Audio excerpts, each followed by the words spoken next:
आज चूँकि रिकॉर्ड बारिश हुई है, पावर डिस्ट्रीब्यूशन है वो हमारी पार्किंग में बेसमेंट में है। वासा का पानी जो है ना वो ओवरफ्लो हुआ है, वो पानी हमारी डीपीज में गया है। हमने उस वक्त एहतियाती तौर पर अपनी जो पावर है उसको शट डाउन किया हुआ था। तकरीबन 12:30 बजे बाबडा की पावर लाइट आ गई है, थोड़ा सा ओवर वोल्टेज हुआ है या शॉर्ट सर्किट हुआ है, तो नीचे हमारी डीपीज में आग लगी है।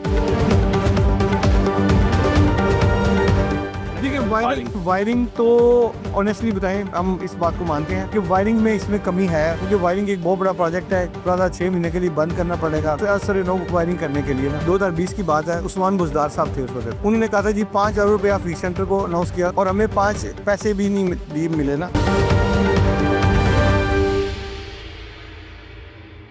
लाहौर के मारूफ हफीज सेंटर में एक बार फिर आग भड़क उठी। फायर टेंडर्स यहाँ पर आए, उन्होंने आग पर काबू पा लिया। लेकिन हफीज सेंटर में आग लगी क्यों और आग कहाँ लगी? आइए इन सवालात का जवाब ढूंढते हैं।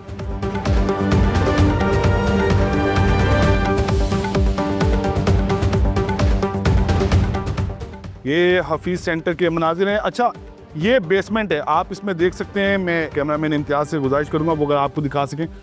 शाम बहुत ज़्यादा हो चुकी है, लेकिन हम कोशिश करेंगे हम आपको अंदर से दिखा सकें। तो यहाँ पर आप देख सकते हैं कि थोड़ा पानी यहाँ पर मौजूद ज़रूर है, लेकिन जितनी भी दुकानें हैं वो यहाँ पर महफूज हैं। ये वायरिंग आप देख सकते हैं कितनी बुरे तरीके से जो है ये यहाँ पर वायरिंग हुई है। हमारी जो बात हुई है रेस्क्यू 1122 के हुकाम से और जो पुलिस से बात हुई है, उनका ये कहना है कि आग शॉर्ट सर्किट की वजह से लगी। बेसमेंट में मौजूद कुछ इलेक्ट्रिकल अप्लाइंसेस वहाँ पर मौजूद थी, कुछ इलेक्ट्रिकल इंफ्रास्ट्रक्चर यहाँ पर मौजूद था जो कि बिल्कुल महफूज नहीं था, जिसमें आग लगी। और उसके बाद यहाँ पर फायर ब्रिगेड्स की गाड़ियाँ आई। एक बार फिर मैं आपको दिखाना चाहूँगा, ये इम्तियाज़ भाई ये ज़रा दिखाइएगा। ये मल्टी स्टोरी बिल्डिंग है और लाहौर का मारूफ हफीज सेंटर है। यहाँ पर 900 से ज़्यादा मोबाइल शॉप्स मौजूद हैं, लेकिन इसकी वायरिंग का हाल आप देख सकते हैं। आइए मार्केट इंतजामिया में किसी से बात करते हैं।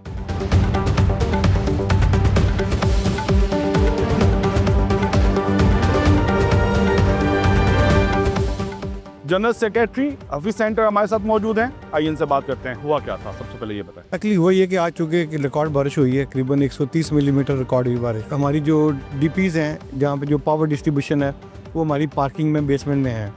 तो वासा का पानी जो है ना वो ओवरफ्लो हुआ है, जो गटर ने कहते बैक मारा है उन्होंने, वो पानी हमारी डीपीज में गया है। तो आल्दो प्लाजा हमने उस वक्त एहतियाती तौर पर अपनी जो पावर है उसको शट डाउन किया हुआ था, यानी प्लाजे में हमने लाइट खुद से बंद की हुई थी। तकरीबन 12:30 बजे बाबडा की पावर लाइट आ गई है, हमारा वो सारी डीपीज बंद ही थी, लेकिन वो थोड़ा सा ओवर वोल्टेज हुआ है या शॉर्ट सर्किट हुआ है, तो नीचे हमारी डीपीज में आग लगी है। आपकी जितनी भी डीपीज हैं, जितनी भी यहाँ दुकानें हैं, पहले तो बताइएगा कितनी दुकानें हैं इस प्लाजा में? यहाँ पे तकरीबन 900 के करीब दुकानें, 900। तो जितनी भी दुकानें हैं उनकी जो पावर सप्लाई है वो नीचे से ऑपरेट होती है, बेसमेंट से ऑपरेट नहीं? वो नीचे मेन जो वाबडा से आती है वो नीचे से आती है, तो वहाँ से फिर डिस्ट्रीब्यूट होती है ऊपर तमाम फ्लोर में। आग कहाँ से शुरू हुई? बेसमेंट की डीपी से, जो पावर डिस्ट्रीब्यूशन एरिया है वहाँ से शुरू हुई है। बल्कि मैं कहता हूँ आग उधर ही लगी है और उधर ही बुझ गई है। आग ने कहीं ट्रैवल नहीं किया, कोई दुकान, किसी बंदे का, किसी का 1 रुपये का भी ज़ाती तौर पे नुकसान नहीं हुआ। कोई दुकान नहीं जली, आप देख सकते हैं यहाँ पे ना, कुछ भी नहीं हुआ। सिर्फ वही जो तारें हैं वो जली हैं और उसको हम इंशाल्लाह उसको फिक्स कर रहे हैं। अच्छा, हमने जो टीवी स्क्रीन पर देखा है उसमें धुआं उठ रहा है, आग बलाई मंजिल तक, जो पहली मंजिल तक है वहाँ तक आती दिखाई भी दी है। बिल्कुल। तो दुकानें महफूज नहीं? बिल्कुल महफूज है। और वो पता क्या, चूँकि वो बेसमेंट है उसमें उसको जो धुआं है उसको निकलने की कोई जगह नहीं है। अब उसको जहाँ से मिली है वो वहाँ से ऊपर की ज़रा ऊपर फ्लो करना था, तो यहाँ से तो बाहर से तो उसको जगह नहीं मिली, तो जहाँ से भी उसको पैसेज मिला है वो ऊपर की तरफ ही गया है। ऊपर आप विजिट कर लें, ग्राउंड फ्लोर से लेके बेसमेंट से लेके 4th फ्लोर तक एक भी दुकान ना जली है, ना उसका कोई नुकसान हुआ है, ना किसी को सामान जला है। आपने जिससे बताया कि वासा का पानी बेसमेंट में दाखिल हुआ। लाहौर में बारिशें होती रहती हैं, मानसून का सीज़न है, आगे भी बारिशें होंगी। इस सूरत हाल से मुतालिक आपने पहले इंतज़ामिया को आगाह किया था? देखिए, ये हम बारहा तौर पे हम वासा के पास जा चुके हैं कि सर ये जो आपकी ये जो यहाँ पे मेन सीवेज लाइन है ना, ये करीबन 35 साल पुरानी लाइन है। इसका जो फ्लो आज से 35 साल पहले था आज उससे बहुत ज़्यादा है और पानी की कंजप्शन बहुत ज़्यादा है। तो मेहरबानी करके यहाँ पे नए पाइप्स डाले जाए ताकि इनकी सीवरेज बेहतर हो, और जो सीवरेज अगर फ्लो करेगी तो फिर बैक नहीं लगेगा, पानी वापस नहीं आएगा। मुआवजा इनको कह रही हमारे पास फंड्स नहीं है, हमारे पास ओवर बर्डन है, हम ये मसला वो मसला, वो हज़ार मसले हमें अपने गिना देते हैं। ये आप कब से उनसे राब्ते में? हम पिछले तकरीबन 1-1.5 साल से राब्ते में उनसे। अच्छा, ये मसला 1-1.5 साल से ही आपको दरपेश था या इससे पहले भी ये मसला सामने आया था? 2020 में भी एक आग लगी थी। देखिए वो जो 2020 की आग लगी थी वो ये नहीं थी, वो कोई यूपीएस शॉर्ट सर्किट हुआ था, उसकी वजह से आग लगी थी। ये तो टोटल पानी डीपीज में गया है, उसकी वजह से शॉर्ट सर्किट हुआ है। नुकसान हुआ होगा यकीनन। बेसमेंट पे जब ये आग लगी तो वहाँ पर क्या क्या पड़ा हुआ था? देखिए वो नीचे पार्किंग एरिया है, वहाँ पे कोई किसी को दुकान नहीं है, किसी का मालियत नहीं है। मोटरसाइकिल जी बिल्कुल, अल्हम्दुलिल्लाह गाड़ी तमाम गाड़ियाँ महफूज हैं, किसी एक गाड़ी का भी नुकसान नहीं हुआ। 10-15 मोटरसाइकिल हैं जिनको नुकसान हुआ है और इंशाल्लाह हमारी कोशिश है कि उन जो भी ताजरान हैं जो उनको हम कंपनसेट करके उनको नई बाइक्स दे देंगे। शेख साहब, हादसा था, हादसा हो गया, इसके जिम्मेदारान भी आप, जिस तरह आप कह रहे हैं कि आपने वासा से दरख्वास्त की हुई और उनसे बारहा ये कहते रहे कि जो सीवर वाटर है या स्टॉर्म वाटर ड्रेन है इसका जो निज़ाम है उसको बेहतर किया जाए, लेकिन उन्होंने उस पर कान नहीं धरे। अभी जो नुकसान हुआ है इसका अजाले के लिए आप राब्ता किया है आपने? देखिए अभी तो हम इस सदमे से ऑनेस्टली नहीं निकले, हम तो सुबह से जो चीज़ें थी उसको थोड़ा बहुत फिक्स कर रहे हैं अपने एंड पे जो भी है। रिस्पॉन्स 1122 का कैसा रहा? आउटस्टैंडिंग सर, ऑनेस्टली स्पीकिंग कि इतना ज़बरदस्त रिस्पॉन्स रहा है कि हमें वो पहले गिला था 2020 वाली आग में कि जी हमें आपकी एक गाड़ी आती थी, उसके बाद हमें नए पानी लाने के लिए 10-15 मिनट वेट करना पड़ता था। आज एक गाड़ी आई है, उसके पीछे 3-4 गाड़ियाँ लगी हुई थी पाइपलाइन पे कि अगर ये गाड़ी की ज़रूरत होगी तो हम पिछली गाड़ी से पानी दे देंगे। तो ना पानी की कमी हुई है और दूसरा उनकी जो एक एफर्ट थी, जो उनकी एक अप्रोच थी आग बुझाने की, वो बड़ी कंसर्टेड थी, एक्सीलेंट थी, वेल प्लान थी और जिसकी वजह से अल्हम्दुलिल्लाह इस प्लाजे से ये मामला जो अल्लाह ताला रफ़ा दफ़ा किया है इसका। शेख साहब, दिमाग में 2020 के मनासिर तो आ रहे होंगे जब आग की बिल्कुल आ रहा है, बिल्कुल आ रहा है। देखिए ये हम इंसान हैं, बेबस हैं, ये आग और पानी हवा इस पे इंसान का कंट्रोल नहीं है।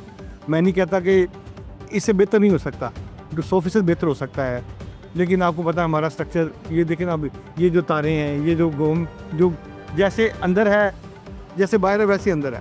35 साल पुराना प्लाजा है, चीज़ें हैं। इंशाल्लाह हम यूनियन अपने एंड पे भी कोशिश कर रही है और अदारों को भी इन्वॉल्व करके इंशाल्लाह जितनी जल्दी हो सके हम इस प्लाजे को जो है इंशाल्लाह ये जो तारों का मसला है इससे इंशाल्लाह निजात दे देगी। मीडिया रिपोर्ट्स हैं जब 2020 में आग लगी थी तो इमारत को दोबारा फंक्शन होने के लिए इंस्पेक्शन की ज़रूरत थी। बगैर इंस्पेक्शन करवाए, बगैर कोई सेफ्टी के जो मेजर्स हैं उनको लिए इस प्लाजे को दोबारा ऑपरेट करने की याद ये बिल्कुल हकीकत नहीं है ये बात।